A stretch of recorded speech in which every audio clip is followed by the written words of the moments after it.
الحمدللہ، مسموع کی 3 قسمیں ہیں۔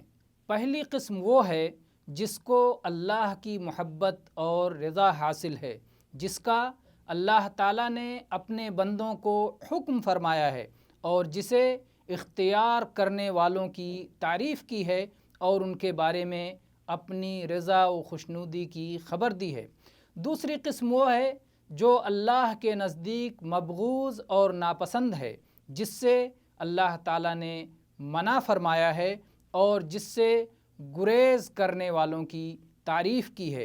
تیسری قسم وہ ہے جو مباح اور جائز کے زمرے میں آتی ہے، جو نہ محبوب ہے نہ مبغوض، جسے اختیار کرنے پر نہ کوئی تعریف و ستائش ہے اور نہ کوئی ملامت و مذمت، جس طرح تمام جائز کاموں کا حکم ہے۔